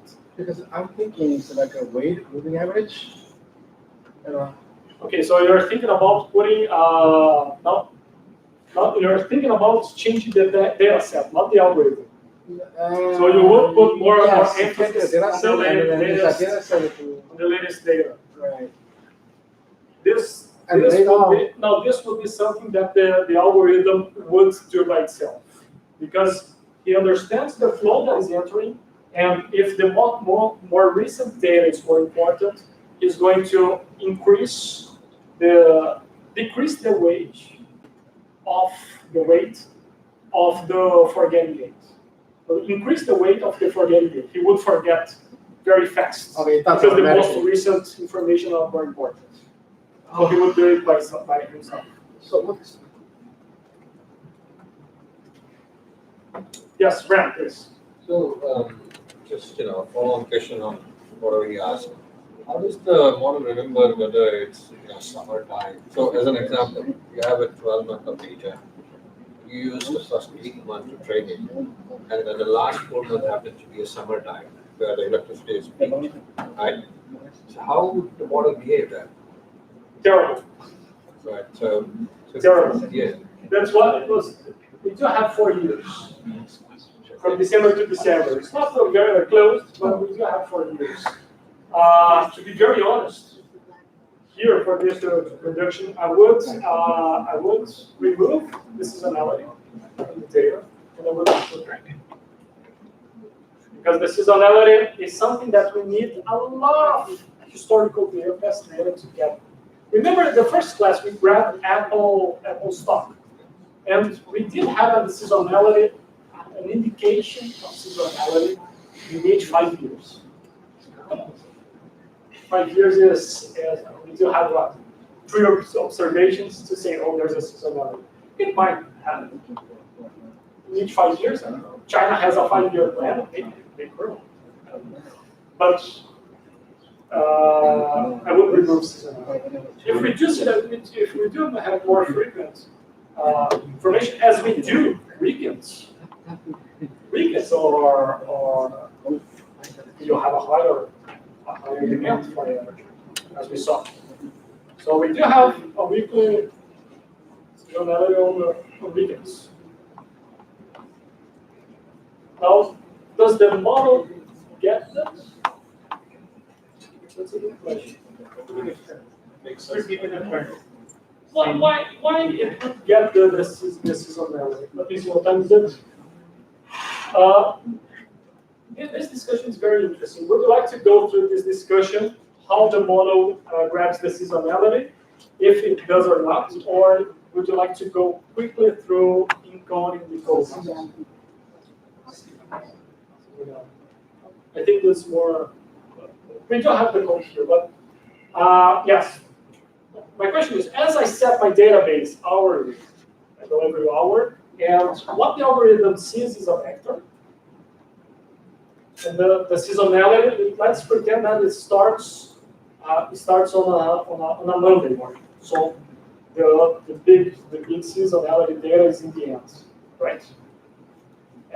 My X has Mondays here, Saturdays and Sundays here. So we're going to have big numbers here and small numbers here. As I go through every single hour, this guy starts to appear, this guy goes back. Will the model catch it? No. It will. No, it grabs. Okay, we can go through it. Yes, please. Maybe later. The notation for hour, day, month, and weekday are not ratio data because they wrap in clock arithmetic. So 23 then becomes 0 as the next data point, as does the 31st day of the month becomes the next day is 1. How does LSTM and things like that treat? I mean, normally I think of neural networks as containing an amount, an activation level of some particular thing.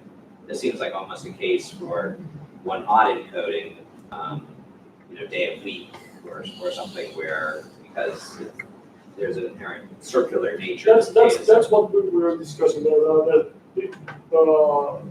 weekend is here, and then it's going to start to come here slowly. Imagine on a data set like this, you have weekend here, and it goes here, right? And then the rest is weekday. It would understand. Now, the LSTM, that's the view. That's why I agree with you. LSTM would understand if we were in simply feed forward neural nets. That's would be the shuffle part. It wouldn't capture that. It wouldn't catch it. Now, LSTM it doesn't look only to the sequence of 168. It looks also the sequence that came before. So it will understand that you do have some patterns before happening, and then comes this 168, and he looks at this pattern from the past, and oh, it's here. That's the beauty of LSTM. So it has a forget gate, remember gate, and we can go through. Yes. For every prediction, that means you have to retrain the model. Oh, I would because this course suggests that you're adding a data of the next prediction set and again retraining the model, so it's going to be very inefficient, right? No, you can do that. And if you do have a database large enough, you're going to need to train once. The problem is how far. Let's say that I trained my model until 2000 financial markets, LSTM. I'm pretty confident. I mean, 2004.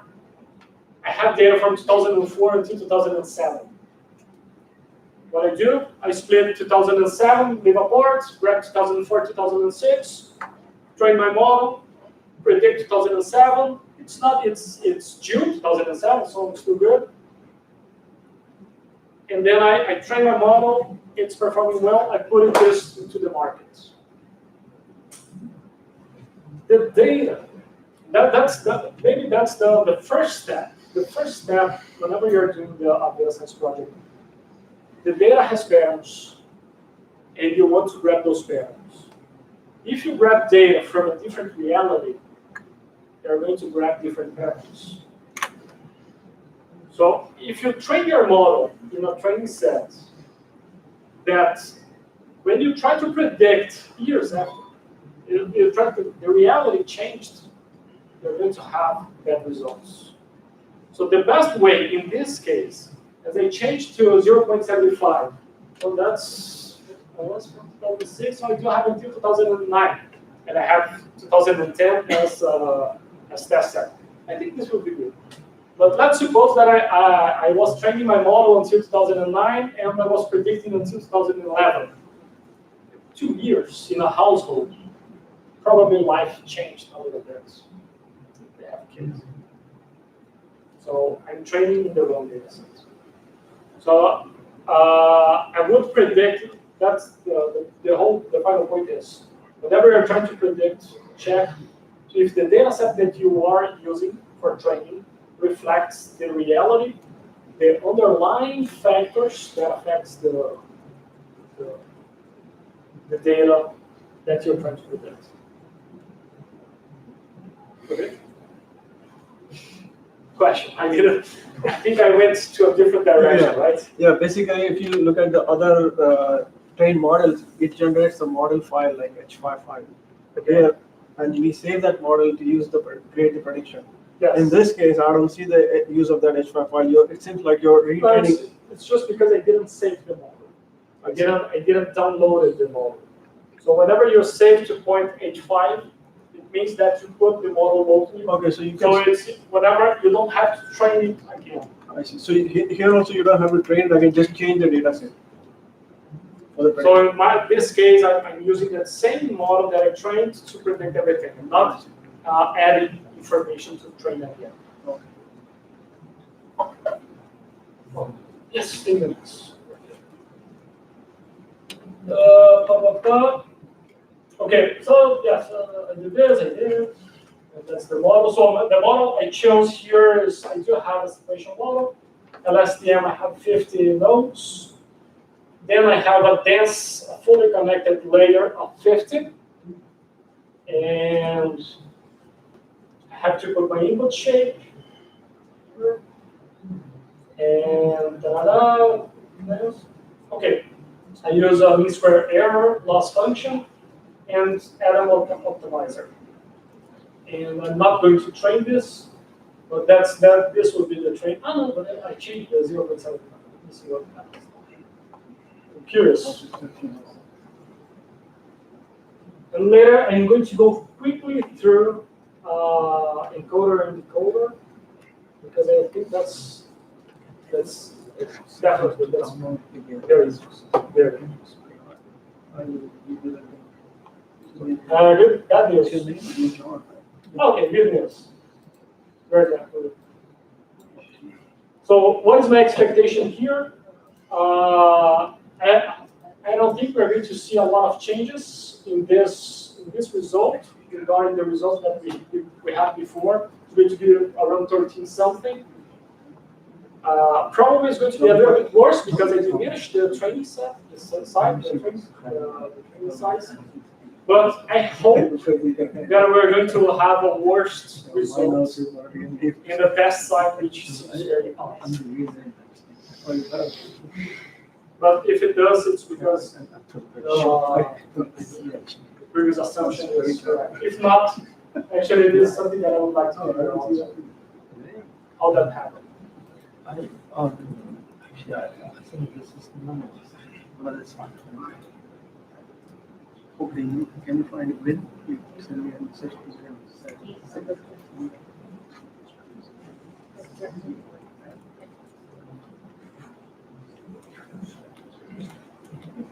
Okay, if I increase batch size, it's going to speed up. If I decrease that, it's going to slow down.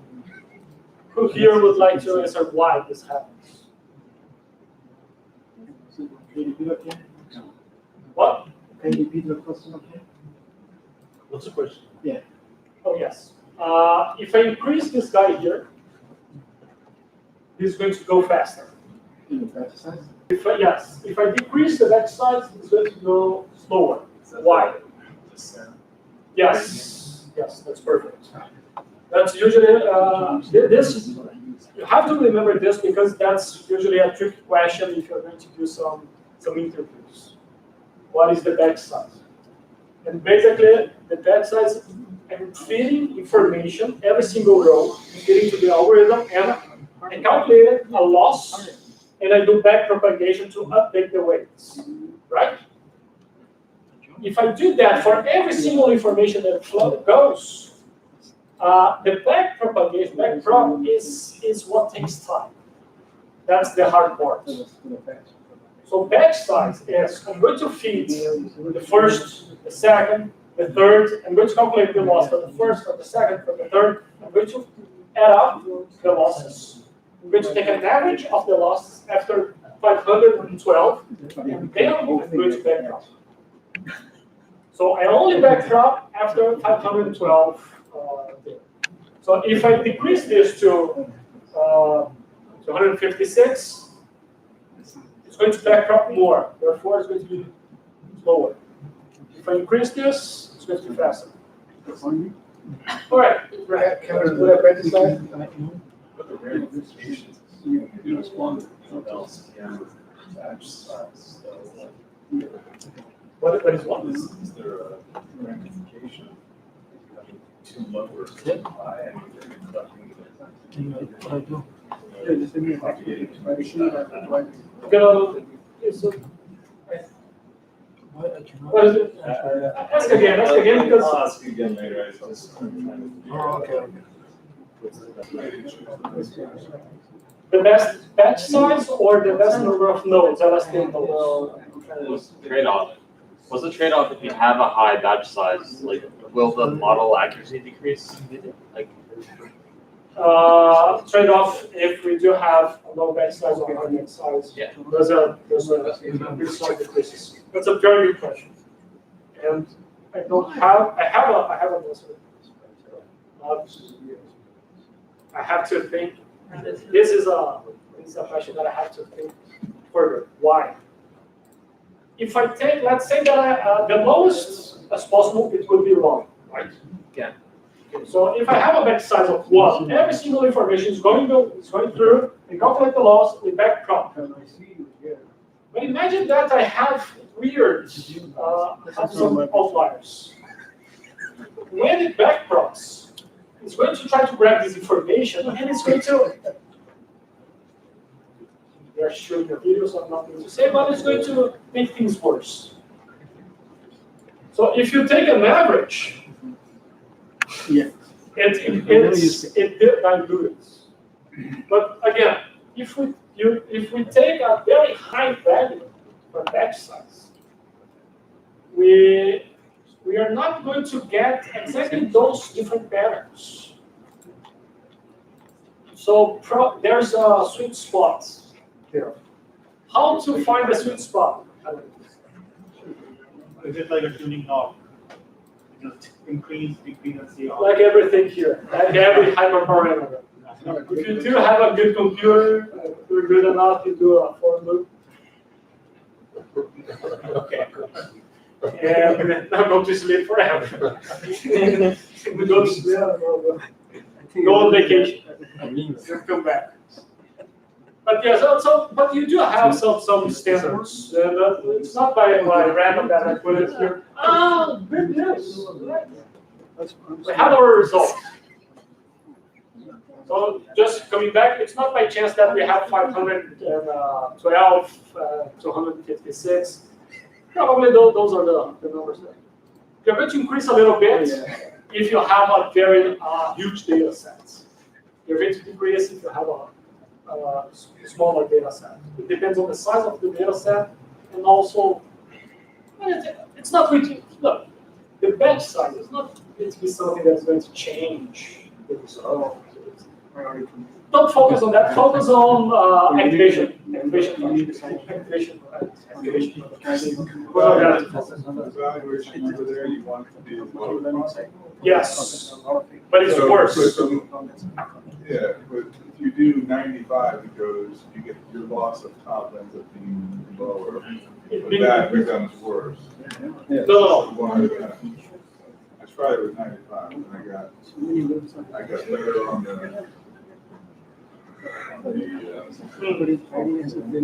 the loss of the model. So what's the loss with 95? 12.56. Here's 12.56, and this one And that's 11. is 11. So with 90, it was 7. This one. I would think if the model is lower loss, it would be better. No, that's the. So that's what this number shows, and the one that you're presenting shows that the reality of the training set is different from the reality of our test set, which is terrible. So we are training our model in one data set, and actually the test data set, the one that is more recent that we want to predict, is not performing that well. It's performing well if you get 90, but there's an uncertainty related to the prediction, which is not good. Of course, it's not good. So this means that we do have to look closer to the data sets. We have to, if we're doing a model to predict the next steps. We have to look into that and grab the most recent data to train it. Don't use the whole data. I would cut it off. Let's see what happens here.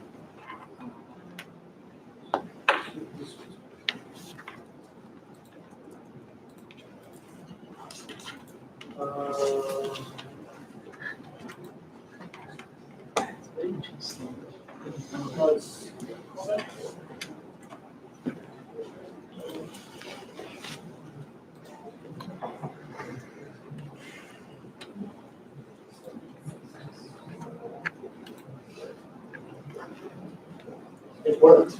Okay. So what I did was to get rid of the old data. We did have 35,000. I said, look, get the data starting from the 20,000. So we are going to have a trained data set of 10,000. And this should, I don't know how the model is going to behave here regarding the training set. But this should improve the evaluation. Two things here that I did that was very risky. I coded real time kilogram. And now the second thing is I'm having assumptions regarding the model being better. Let's see what's going to happen. Okay, so at least I always can argue that our training set is better.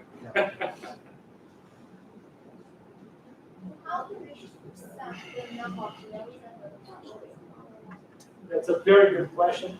After we run this, I'm going to go through it. Because, yes, please. How can we graph the results of the prediction versus the training set? That's, I can try to code one, but I'm going to put that on the notebook. You already did a page, right? Yeah. So it's going to be there. Because when you look at the raw source data set, sub-metering 1 is almost always 0 at every single hour, except for a limited number of hours where it's high. But you're doing daily predictions, so maybe Hourly. Oh, you're doing hourly predictions. So that's this would be. So that's kind of problematic data because the data is very bursty. It's almost always 0. I don't know if it's a problem because the results are not that bad at all. Maybe they are grabbing the zeros. Maybe find something better. But I'm going to graph that. I'm going to put the graph here. Just let me go through here Yes. Okay, if I was going to make a model, I would say it's always 0 unless the last hour had any traffic, in which case it's the same as the last hour. And I bet my model is okay compared to this one. Okay. Might be the case. Probably this guy tried to do this. Okay. And he found that this is the best answer. Okay. Probably maybe this is what he's doing. Said, look, there's a pattern here. It's always 0. But if the last hour is not 0, let's put this in number. Right. Yeah, so you cut off some from the data set and it performed better. So does that mean that the data that we cut off was like worse? Okay. So that's the whole point here of the result. This was 10, now it's 7.5. This means that the data that we were training, the patterns that the model was capturing, those patterns are old patterns. They do not reflect the reality from the most recent information. Probably, as we have a household, I don't know, it's a 40-year data set, if they had kids, with a dog,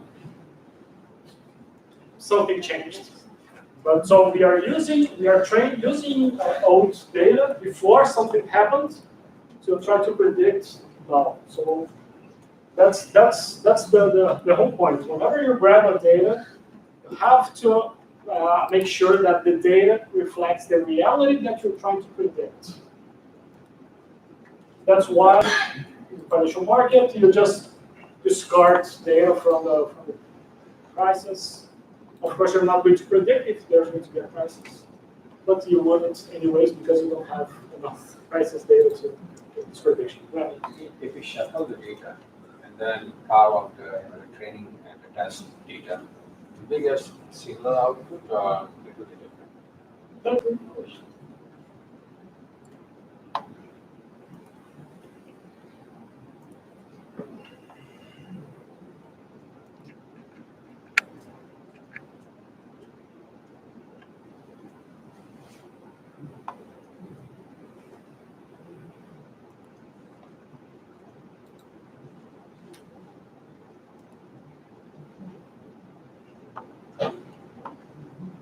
So, everybody, the nice thing about this is everybody gets what's going to happen. Sorry, what did you change? Okay, yeah, sorry. Instead of having the data being fed in sequence, I shuffle this. And basically what I do now is a bunch of kind of independent 168 hour, trying to predict the next 24 hours. But I lose the information from the sequence. Theoretically, this should, not in this. Okay. Theoretically, this should make the model worse. because LSTM remembers those things from the past. But maybe it might be better because as we were discussing the data, the past is not reflecting the future. So the training set is not actually reflecting what is happening after that. And if we just treat this as not enough LSTM,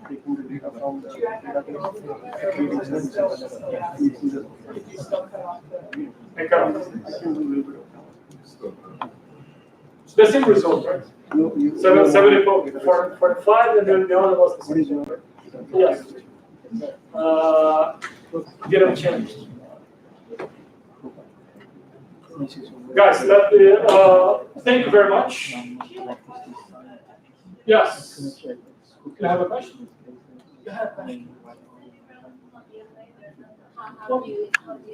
Yes. No. No. I'm not going to wrap it up because that's a very important question for you. How do I choose the number of nodes? This is going to be a little bit odd because of this result. This should be inverse. Usually, the training set result is better than the test set result. This happens, I would say 100% of the time, but now I say 99% of the time. But pretend that this is 11 and this is 7, okay? So,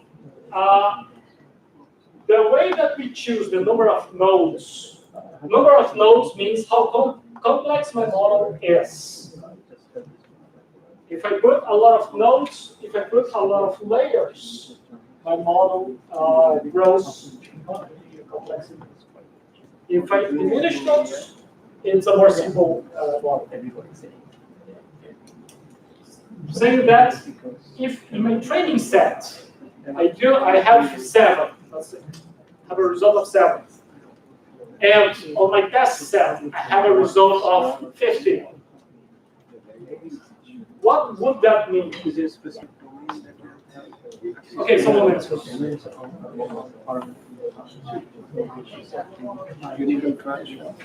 Yes, this means that we are overfitting because the model is very good on the training set.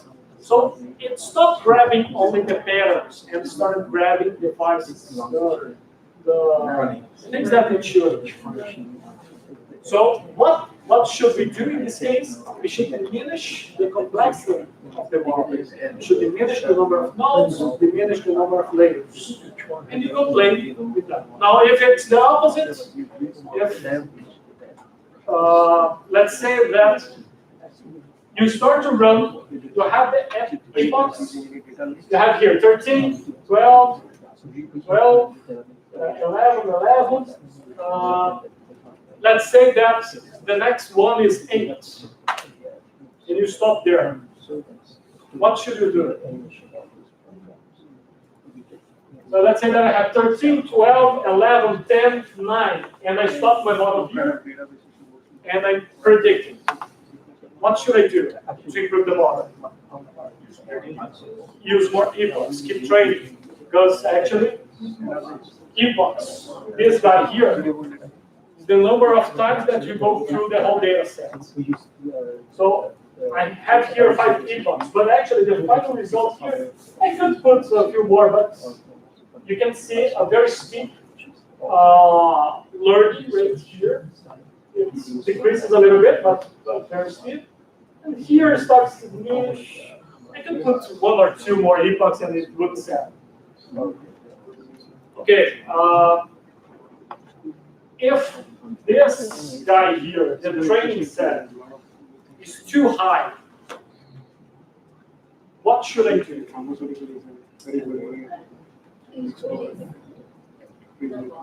Yes. Increase the complexity of my model so it could grab more information. When do I say that a model is doing well? I say that a model is doing well when I increase the complexity, it doesn't improve the model and actually starts to overfit. When that set, Yes. when you are doing as a matter of fact, you get set aside a small portion of your data set and test it. Rather than generalizing, you have to, previously somebody mentioned about cross-validation. Cross-validation is that you don't generalize your data, your test. You don't evaluate, you don't generalize, you put aside some portion of the data as non-tested. When you test it, it's going to work. It's not going to have underfitting. Underfitting, it means you're not going to have overfitting. No, it's the difference. You do cross-validation whenever you don't have a large data set enough to split into training and test. When you split, if I do cross-validation, I'm splitting. Same thing, I'm splitting. I'm grabbing a chunk, split, train on this guy, predict this. What I do, then I would integrate this part, grab a different chunk, set aside, train here, and try to predict this. And I do that. Why? Because if I do have a low dimension data set, I don't have a lot of observations, I cannot simply take a side. I need that information. I need those patterns to train my model. The problem is cross-validation. I'm going to make a strong statement here. So cross-validation has a higher chance to overfit than simply splitting training to testing. No. Yes. Because you're grabbing the information when you do cross-validation and you split, you take the best aside. You train here 90% of the data, right? You have 10% separate, correct? Let me just tell this one. When you have overfitting, it means that you generalize your result. Now, we don't like to generalize. We like to test new set of data, never worked on that one. If it works for new set of data, it means your model is good. So we are seeing the same thing, and I think you are going to agree with me. I have here my whole data set. Now, what I'm doing here, I'm setting aside this guy here, I'm training in this guy, I'm trying to predict this. That's what I'm doing. What cross-validation means is, I'm going to set aside this guy, I'm going to train here and predict here, and see the result. And then what I'm going to do, I'm going to incorporate, I have a first trained model, correct? Now, I'm going to set aside this guy here. I'm going to train on those guys, the already trained model. I'm going to retrain and predict this. And then what I do, I incorporate this, I set aside this one, and I go removing check. So every time we choose that test the data accurately, so every time we choose like the first chunk of the as training data and the last chunk as the test data, and we run the model, and then we have to basically choose the second set chunk as the testing data and the rest as training data, and do the model again, and so on. So we have to manually check like which model. It's the same model. The model is being updated. It's only one model. Yeah, but you have to run, like say if you have like 10 slides here, you have to run 10 times, and you have to compare the results of the 10 results to see which one gives you the best result. No, it doesn't work like this. I train my model here and try to predict this. I try to predict this, and you see the result. Then I separate one chunk. Yeah. Do it again. So you said to do it again, and then you do it again, and then you do it again. The model is supposed to. That's the point. The model is not because you run the second time. It's separate from the But first time. but whenever the first time that I initialize it, I initialize with random weights. The second time that I'm going to run the model, I'm going to use the weights that were trained before. So it's already trained model, and it's going to be run again. So you use the information got from the first run. So in that way, the second run would be different from the first run. So you have to use the weights. So how do you do it? I'm not using this. But then there's a way to do it. So what was your answer for that? Yes. When we use cross-validation, we train the model into every single chunk of the data. Every single part of the data is going to be used to train the model. And every single part of the data, at some point, is going to be predicted. It's going to be used as a test data. As I am going through every single data in the model and training on it, the model is getting the patterns of everything, including the thing that I'm predicting. If the model grabs the pattern of what I'm predicting, I'm not general, I'm not trying to, and I already know the answer, the model already knows the answer. That's the downside of cross-validation. You're almost the same. My reference is Stanford University, Andrew and G. You are almost in the same line. Yes. Okay. So basically, we're talking the same thing. Yes. Overfitting, you will add many features. For instance, polynomial features. Yes. And then what happens? Perfectly, we see everything working. The name comes from overfitting comes from this one. So we have to test this one with additional feature, 10%, 20%, and call it cross-validation. We are the same. Yes. Okay. If you want to increase that, you can do cross-validation, split train test, and then there's those who split. They put aside validation. So they do training, validation, and test data set. The test data set, this comparison that I'm saying that we should do to improve the model, the test data set, they don't do that. It's only after we do this comparison, everything, then we go to this. The same language, that's it. My feeling, my personal feeling, is that I don't know.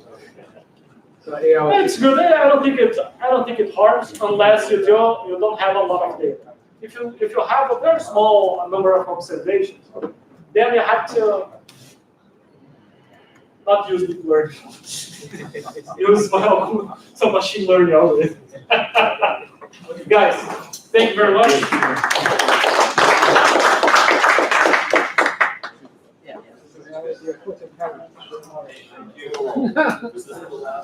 Oh yes, good. This was the last class, right? Time series class. On Wednesday, we are going to have the last fundamentals class, and we are going to go back in September with I don't know. No, we are going to go back to natural language processing and another fundamentals class. It is. No. Which one is good? Guys, thank you very much. Thank you. Thank you. Thank you. Thank you. So. Andrew, we do have the same graphics. Andrew.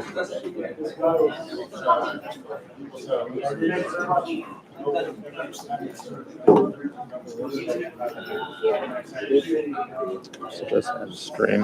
Yes.